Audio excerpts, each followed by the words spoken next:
14 years ఇవ్వడం జరుగుతుంది.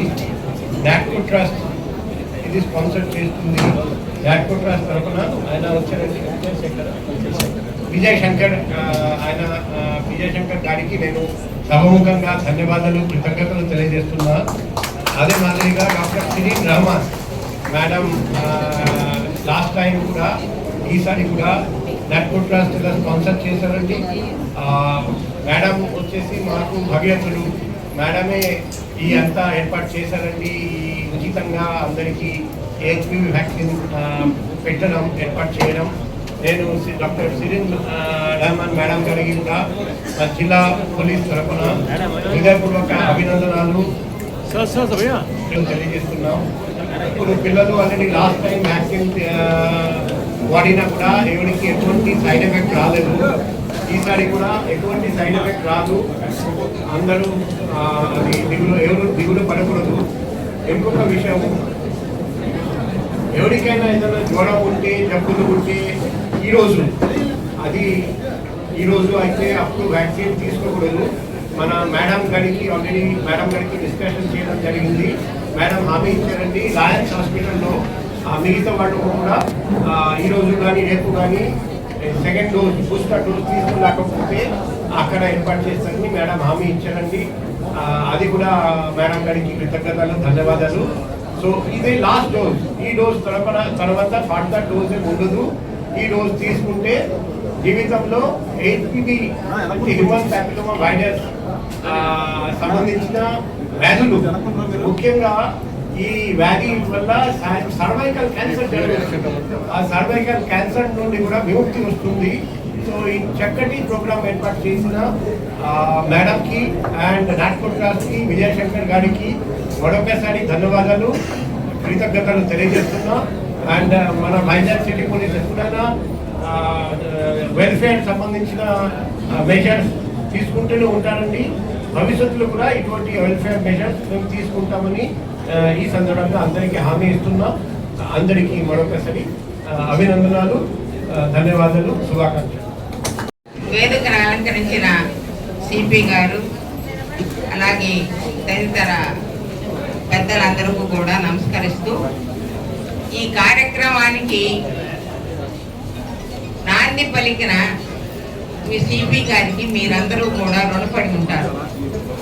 ఎందుకంటే నేను ఇంతకుముందు కూడా ఒకళ్ళిద్దరు డాక్టర్లుగా ఉండి అడ్మినిస్ట్రేషన్లో ఐపీఎస్ అయిన నాకు తెలిసి అయితే డిటి నాయక్ గారు ఉండేవాళ్ళు, ఐఏఎస్లు అయిన వాళ్ళు ఉన్నారు. కానీ ఎవరైనా ఒకసారి అడ్మినిస్ట్రేషన్లోకి వెళ్ళిన తర్వాత స్టాఫ్ గురించి కానీ మిగతా వాటి గురించి కానీ మాట్లాడటం కానీ చేయటం కానీ ఈ సిపి గారు లాగా నేను ఇంతవరకు అయితే చూడలేదు. వారి తపన చూసి వారు పంపించిన విధానం లయన్స్ క్యాన్సర్ హాస్పిటల్కి వ్యాక్సిన్కి వేయించుకోండి మీరు కూడా వెళ్ళి అని పంపించిన విధానాన్ని చూసి నేనే వచ్చి కలుస్తానని మేము అంటే ఇది కొంచెం అప్పుడు ఎక్స్పెన్సివే, ఇప్పుడు కూడా ఎక్స్పెన్సివే. అలాంటిది వీరు ఇంత శ్రమ పడుతున్నారేంటి అనేది నేను వచ్చి కలవటం మా శ్రమకు ఫలితంగా మాకు తెలిసిన నాట్కో ట్రస్ట్ వారు లయన్స్ క్లబ్ చారిటబుల్ వైజాగ్ వారికి డబ్బులు మంజూరు చేయటం, అలాగే దానికి ముఖ్య కారకుడైన మా చైతన్య స్రవంతి వైస్ ప్రెసిడెంట్ గారు విజయశంకర్ గారు వారికి ఆరోగ్యం బాగలేక వారి బాబు వచ్చాడు అవినీష్, వీరందరం కూడా కలిసి సమిష్టిగా కృషి చేస్తేనే ఇది జరిగింది. అప్పుడైతే గవర్నమెంట్ కూడా ఇవ్వటం లేదు. ఆ తర్వాత గవర్నమెంట్ యూనివర్సల్ ఇమ్యునైజేషన్ ప్రోగ్రామ్ను పెట్టింది.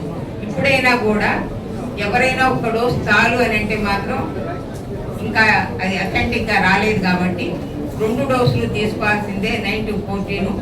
అలాగే 14 దాటిన వాళ్ళకి 3 డోసులు ఇస్తున్నాం. అది కూడా ప్రస్తుతానికి జరుగుతున్న విషయం. మేము క్వాడ్రీ వ్యాలెంట్ అనేది 4 వైరస్కి సంబంధించింది మేము సీరం వ్యాక్సిన్ నుంచి తెప్పించుకుని వేస్తున్నాం. ఏదైతే ఆడవాళ్ళకు సంబంధించిన జబ్బులు వస్తుందో గర్భకోశ ముఖద్వారానికి అవన్నీ కూడా నిరోధించడానికి వాళ్ళకి ఇప్పుడు ఈ పిల్లలకి ఇమ్యూనిటీ కూడా చాలా ఎక్కువగా వస్తుంది కాబట్టి మీకు అది జీవితాంతం కూడా ఆ జబ్బు రాకుండా ఉండటానికి 95% దాకా ఇది పనిచేస్తుంది అనేది నేను తెలియజేస్తూ, ఇంకొకటి ఇంత శ్రమపడే మన సిపి గారు ఉన్నప్పుడే మహిళలకు ఇంకోటి కూడా చేస్తే బాగుంటుందని వారి దృష్టికి తీసుకెళ్తున్నాను. మహిళల్లో కూడా ఇప్పుడు చిన్నపిల్లలు తీసాము. బ్రెస్ట్ క్యాన్సర్ అనేది చాలా ప్రివలెంట్గా ఉంది. దాని తర్వాతే సర్వైకల్ క్యాన్సర్. మీరు ఒక అవేర్నెస్ ప్రోగ్రామ్, వాళ్ళు సెల్ఫ్ ఎగ్జామినేషన్ అవేర్నెస్ ప్రోగ్రామ్ అనేది కనుక పోలీసు వారి భార్యలకు ఎవరికైనా సరే మహిళలకి మీరు కనుక అక్టోబర్ నెలలో ఆర్గనైజ్ చేస్తే ఇంకా కూడా వాడు మీకు జీవితాంతం రుణపడి ఉంటారు. సారు మీకు డీజీపీగా కూడా రావాలని నేను పెద్దదానిగా మనస్ఫూర్తిగా కోరుకుంటున్నాను. ఇంకా కూడా ఇలాంటి అసలు ఎందుకు ఒక డీజీపీగా ఉండి ఒక ఐపీఎస్గా ఉండి ఇంత తపన పడుతున్నారు అని అంటే వారికి ఏదో కానీ సంఘటన వారు చదువుకునేటప్పుడు డాక్టర్గా కలిసి వేసింది సంఘటన ఏదో జరిగి ఉండాలి. లేకపోతే సమాజం కోసం ముఖ్యంగా స్టాఫ్ ఎవరైతే ఉన్నారో వాళ్ళ కోసం ఇంత తపన పడుతున్నారంటే మీరందరూ మాత్రం చాలా చాలా రుణపడి ఉంటారు. మీరు ఇలాంటి సిపి గారు వచ్చినందుకు మీరందరూ కూడా చాలా చాలా సంతోషించాలి. వారు ఏమి చెప్పినా కూడా మీరు ఫాలో సార్